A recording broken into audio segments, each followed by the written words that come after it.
বৈষম্য বিরোধী ছাত্র আন্দোলনের তীব্র আন্দোলনের মুখে শেখ হাসিনার সরকারের পতন ঘটে। ছাত্রদের এই আন্দোলনের সাফল্যের পর পাকিস্তানেও শুরু হয়েছে ছাত্র আন্দোলন। পাকিস্তানের সাবেক প্রধানমন্ত্রী ইমরান খানের মুক্তির দাবিতে বিক্ষোভের ডাক দিয়েছেন দেশটির শিক্ষার্থীরা। এই আন্দোলন বাংলাদেশ ছাত্র আন্দোলন থেকে অনুপ্রাণিত বলে মনে করছে দেশটির সংবাদ মাধ্যম। এদিকে 2 দিন ধরে চলছে বাংলাদেশের পার্শ্ববর্তী ভারতের কলকাতায় নারীদের আন্দোলন। বিস্তারিত শাহাদাত শাওনের রিপোর্টে। পাকিস্তানে আন্দোলনের ডাক দিয়েছে দেশটির শিক্ষার্থীরা।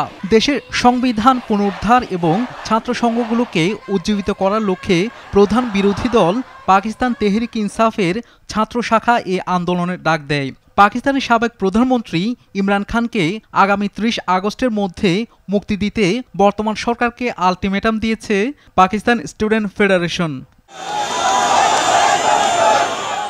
সম্প্রতি বাংলাদেশে বৈষম্য বিরোধী ছাত্র আন্দোলনের নেতৃত্বে শেখ হাসিনা সরকারের পতন হয়।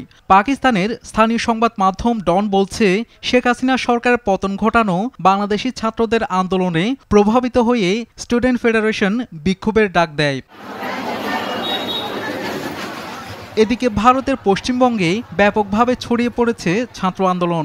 কলকাতার মাল্টি সুপার স্পেশালিটি হাসপাতাল আরজি করের এক ইন্টার্ন চিকিৎসক ধর্ষণ ও খুনের ঘটনা সামনে আসার পর ফুঁসে ওঠে শিক্ষার্থীরা। হত্যার সঙ্গে জড়িতদের বিচারের দাবিতে প্রথমে কলকাতায় আন্দোলন শুরু হলেও এখন তা ছড়িয়ে পড়েছে রাজ্য জুড়ে। শাহাদাত শাওন, RTV।